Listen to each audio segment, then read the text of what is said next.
Hey, what's up, everybody? This is Charles. I want to welcome you guys to another episode of the Dreamerspro Show, where we cover everything from sports, hot topics, classic debates, entertainment, and where we give you guys a fresh perspective on things and how we see them. And today we have another interesting episode for you guys. Before we get into it, we want to wish you guys a happy new year. But today we want to get into some Clippers content because it's been a while since I got into it, and I got a lot of things I want to kind of unpack here in this video. As I said, it's been a while since we got into a Clippers video, and that's for good reason, right? That's for good reason. The Clippers this season, although I'm supporting them, and I still am, but the Clippers have been plagued with injuries all season long.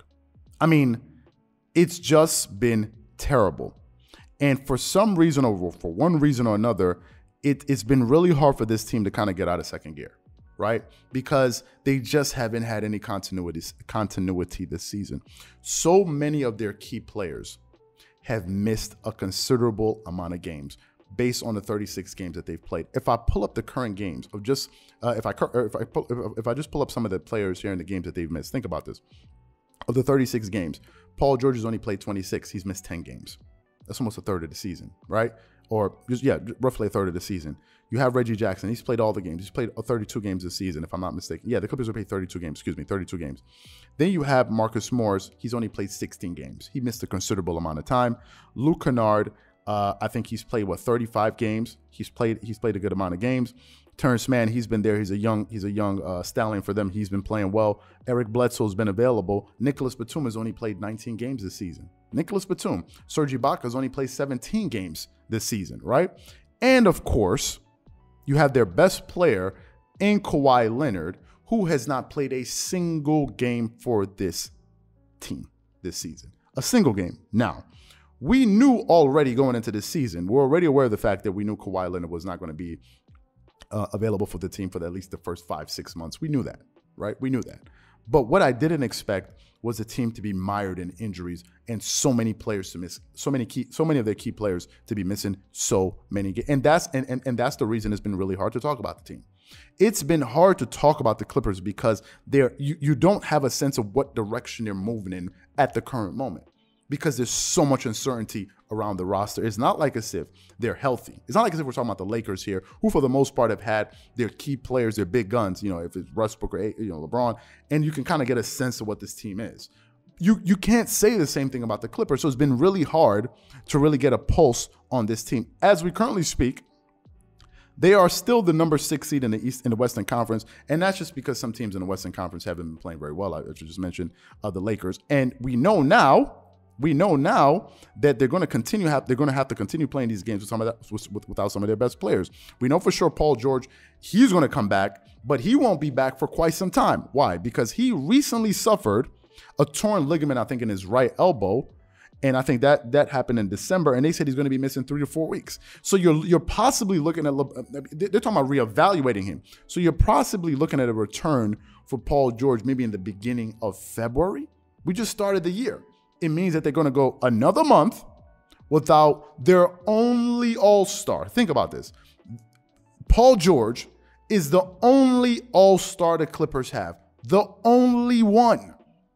The only one. And somehow, some way, they're still a 500 team. They're still in the number 6 spot in the Western Conference. Now, that's a testament to their team overall, but it just shows you, man, that listen, this team, they're nowhere close to what they could be. So that's devastating news, given the fact that he's their only all-star. Then, of course, we have Kawhi Leonard, who's still out. Now, I've always said, initially, I think it was a torn ACL he had in his right knee, if I'm not mistaken. Initially, when that happened, I was one of the people that thought that Kawhi Leonard was going to be able to make a return this season. I felt as if he was going to be able to return by All-Star break, either before it or shortly after. I still believe that. You've seen videos of him getting up some shots. I mean, by himself, obviously. He's still traveling with the team. He's always with the team. I think he's still rehabilitating. I saw an image that the Clippers Instagram account posted of him training. So it's not like as if Kawhi Leonard is just there. Like he's rehabilitating himself. And I think he wants to come back this year. I think he also said that in the press conference that he had earlier this season when he was explaining the reason why he signed the contract extension. He wanted some security in the future, but he also wanted the team to know that he still wants to come back. But All-Star break is another 3 months from now, right? We're talking about something that's 3 months from now. And this means that they will probably have to play another 25 to 30 games without their best players. Paul George, they're for sure probably not going to have him for all of January. And this means that this team has to find a way to stay afloat. Clipper fans, people that support the Clippers, including me, the Clippers right now are in what you call survival mode.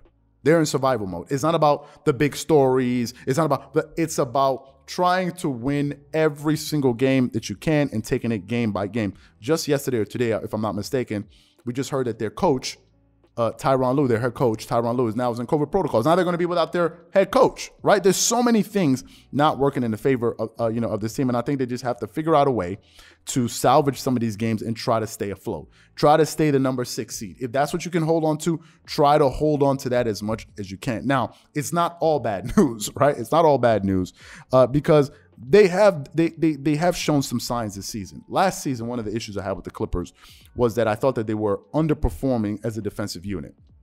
I thought that they had a compilation of too many good or great defensive players that just weren't simply living up to billing. Right? You had players like Marcus Morris Sr. is a two-way player, Paul George, all-defensive team, Kawhi Leonard, defensive player of the year, multiple all-defensive player of the year. You had Patrick Beverley, who was an all-defensive team. You had Serge Ibaka, I think, who had led the league in blocks, if I'm not mistaken, at one point in his career. You had all of these guys, and they were just struggling defensively.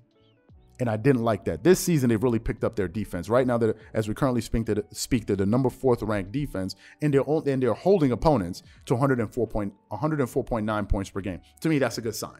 That's very good. At least their defense, they've already installed sort of their defensive principles. As far as three-point shooting, they're the number 8 three-point shooting team. That's a big drop because last year they were the number 1 three-point shooting team, and I think they broke the record. I think it was for three-point shooting percentage or free throw shooting percentage. I'm not sure, but they were the number 1 three-point shooting team in the NBA last season. I think Marcus Morris Sr. was the number 2 three-point shooter in the NBA last year, shooting, I think, over 50 or 45 or something like 47% from the three-point line. And I think the reason that is because they had a lot more space. They had much more spacing. When you're playing with Kawhi Leonard and Paul George, guys that can hit you up and shoot 40% from the three-point line, you're going to have a lot of spacing. Right? Shooters are going to have to, they're going to have to be honest. They can't sag off of anybody, which gives you a lot of space. And they just don't have that airspace this season. And I think that's one of the reasons why you see them, have such a considerable drop off. But the biggest problem the Clippers are having, apart from health, is their offense, which is directly tied to their health. They're the number 25th ranked offense in the NBA. The number 25th. Last year, I think they were in the top 10. Now, I think they were scoring about 114.1 points per game. This year, they're struggling.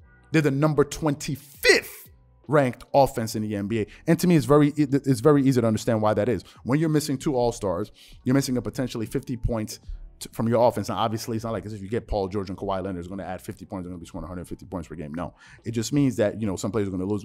But obviously, you're missing a lot of your offensive firepower when you have Paul George and Kawhi Leonard out. And it looks as if they're going to be like this at least for the next month, until Paul George returns and hopefully Kawhi Leonard returns. So for right now, the Clippers are in survival mode. I think they desperately need their all-stars to come back. It's literally that simple. In this league, you need all-stars. Great players win you games and championships, and you're just not going to do it without them. Period. End of story. So those are my thoughts on the Clippers. What I want to know from you guys is, what do you think about the things that I said? Whatever you guys think, please leave your thoughts and comments in the comment section below. Again, if you enjoyed the video, be sure to make sure you go ahead and hit the like button, hit the subscribe button, and hit the notification bell to be notified whenever we drop our content. Once again, this is Charles here from Dreamerspro. Wishing you guys an amazing day and catch you guys on the next episode. Peace.